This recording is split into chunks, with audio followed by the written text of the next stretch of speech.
about is when you are planting your garden,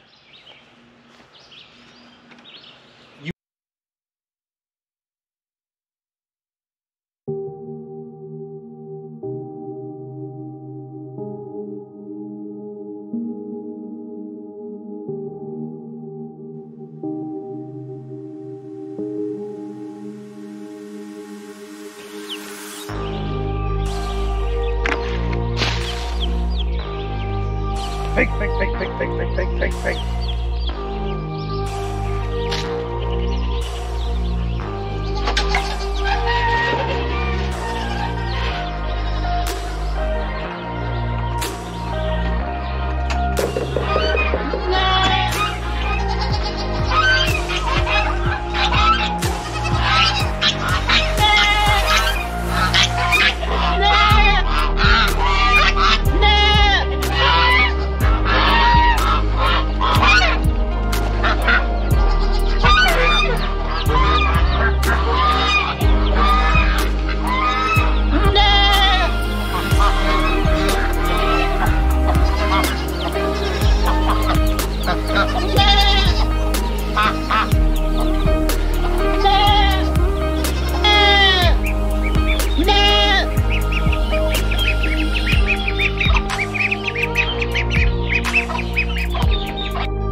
morning and welcome back to the homestead.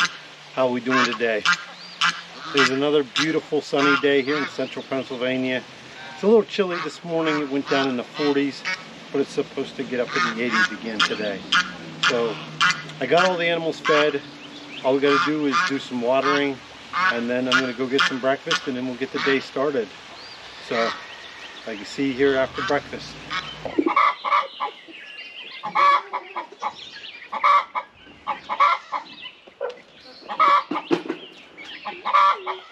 Okay, so breakfast is all done. So now it's time to start getting some work done around here. Today I want to work on gardening some more. I got a lot of things to plant yet. I got very few things out so far. I mean, the one thing is though, with this drier weather and not having any rain for weeks, it's kind of, I can't get motivated yet on planting because I feel like, well, if I do plant it, I got to sit there and carry water and carry water and carry water for the next, I don't know how much longer, because looks like there's no significant rain in the forecast. But the show must go on. You got to continue on with the homestead and hope and pray for the best. So the one thing I want you to think about is when you are planting your garden, you want to make sure that you grow food that you're actually going to eat. I see so many people out there that they want to grow a garden and they end up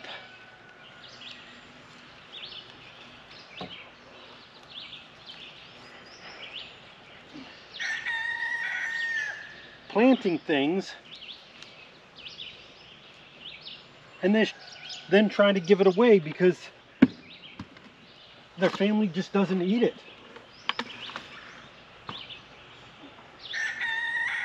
So if you're getting started out,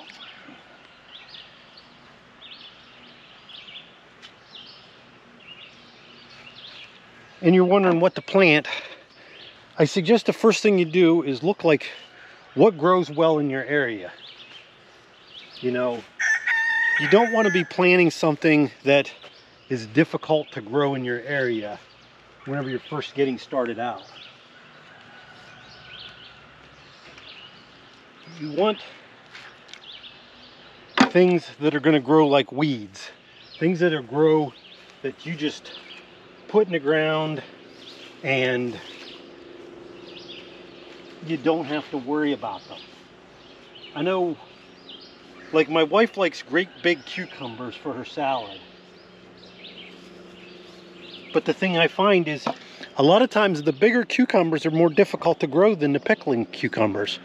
It seems like the pickling cucumbers, you can plant them and you're harvesting thousands of little cucumbers off them. And so I prefer to grow the pickling cucumbers because I know I'm going to get a big crop of them. And I love eating cucumbers. And I don't care about the size of the cucumber. It's more about just having the cucumber to eat. So look and see what grows best in your area when you're planning out what you're going to plant. Because the easier it is for you to grow, the more fun you have with it, the better off you're going to be. If it's a constant struggle, you're not going to have fun with it. I got to go over there and whoa, about knocked you guys over.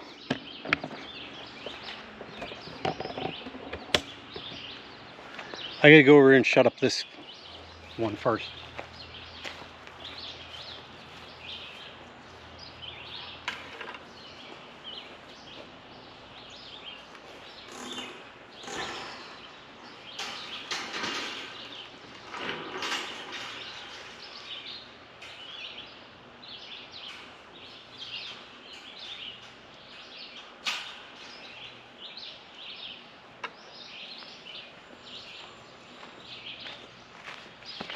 You know, I used to think it was funny. Sometimes my wife, she'd go out, Jen would go out and she would buy like cauliflower.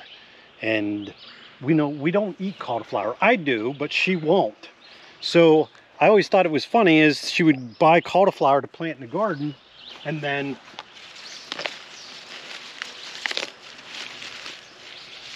I'd grow it.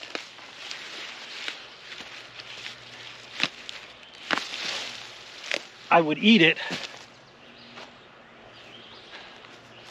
and she never would. And then it wouldn't give her anything to eat. Then I'd have to cook something separate for her for supper.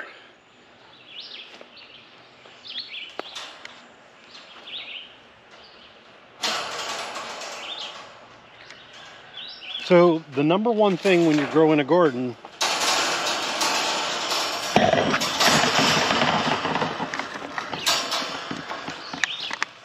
I'm having all kind of problems with the camera today, aren't I?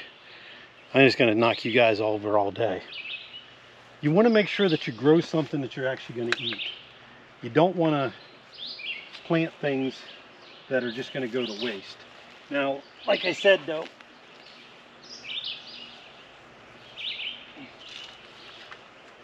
we have pigs and chickens, so nothing goes to waste here. You always want to have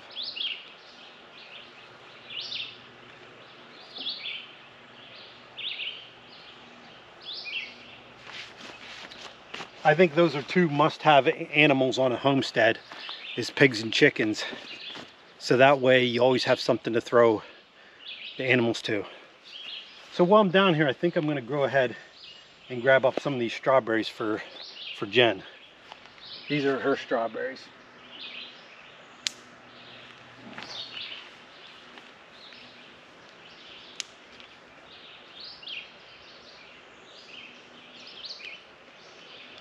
She really loves her strawberries to eat.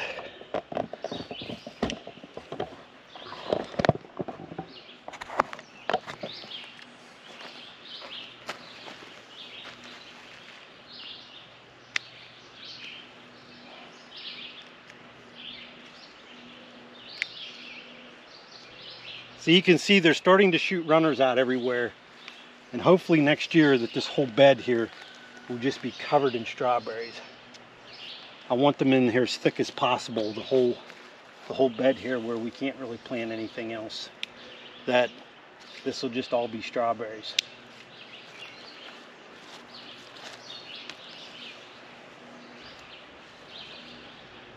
That's one thing you need to learn to do, I think, to be successful on a homestead, is to learn how to propagate and how to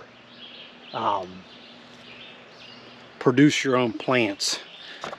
You know, you don't necessarily, and I keep telling Jen that, you know, you don't want to keep running to the greenhouse and buying like more blueberries, you know.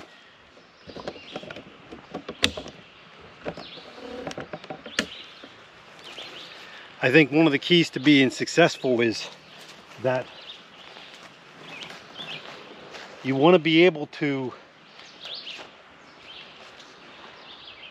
take an existing blueberry plant that you have on your property and make more.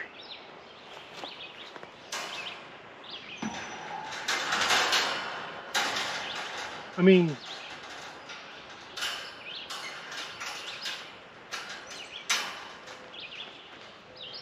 if you want to buy a different cultivar or a different variety, that's one thing. But if you're going to be buying and planting the same cultivars because you're happy with what you got, then you might as well just propagate what you have and into additional plants. You know, she keeps talking about buying raspberries and blackberries, and I'm like, lady, do you know how many raspberries and blackberries are growing wild all over our property? That the thing is, all we need to do is to transplant them or to propagate them into more plants and plant them how you want to in more of a uniform pattern, instead of going out and wasting money you know, $15 on a plant here, $15 on a plant there, whenever you can just go out in the wild and collect them. It saves time and saves money. And the other thing is the varieties that grow wild on your property are the ones that are going to grow best in your area. The ones that you necessarily go buy from the store, it might not be right for your area. A lot of these big box stores, you know, they just have stuff shipped into them, and it's not necessarily what's going to grow best for your particular region. This year here, the one thing I want to start doing is I really want to experiment with container gardening, and other than just, you know, planting in the ground. A lot of it has concerns about, you know, last year was dry. I mean, we did okay. I know a lot of other areas it was really, really bad. This year here so far it's been really, really dry, and it seems like it's harder to control the moisture in the ground. And you know, we don't use drip irrigation or anything like that. I'm on a well. I usually try to water the plants with rainwater catchment off the roofs, but whenever it doesn't rain, you don't have any rainwater to catch. I need to get bigger containers though, I think, so that way I can contain more water at one given time. I really want to expand that pond back there also, because that's just a runoff pond. It's just catching the rainwater mostly off the barn there and down off the mountain there. But anyhow, so I wanted to go ahead and I planted some cucumbers down in the garden. So now I'm going to plant some cucumbers in these containers here. Now these here are a container variety. It's a bush crop. It's more for smaller containers. So I want to see how these ones do compared to those ones down there. So I figured that we're going to plant things a little bit different, a little different ways, and then we'll check it out and see which one works best.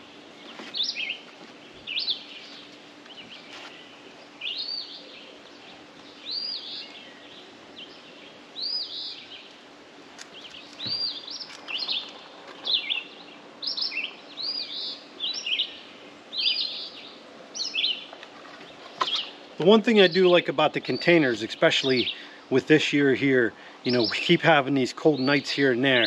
I mean, last night it wasn't too bad, but like I said, last week we had temperatures down in the 30s, pretty close to freezing, that I can just pick these containers up and take them in the house any night that there's a threat of frost.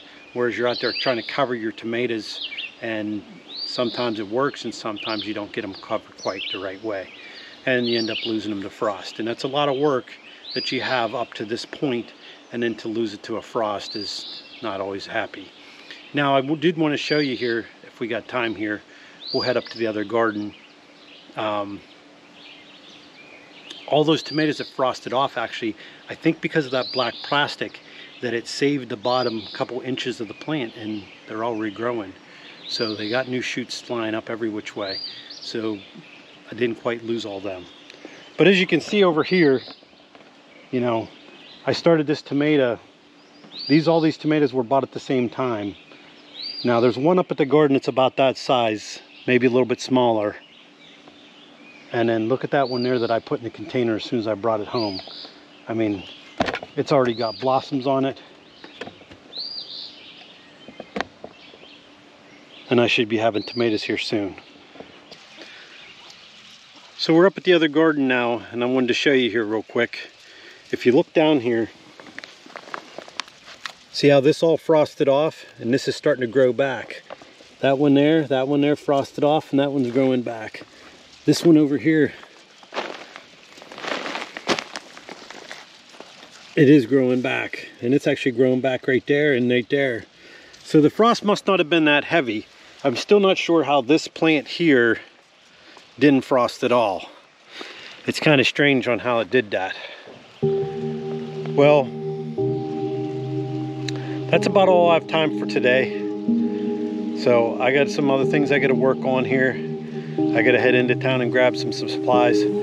So thanks for stopping by the homestead, and I'll see you on the next one.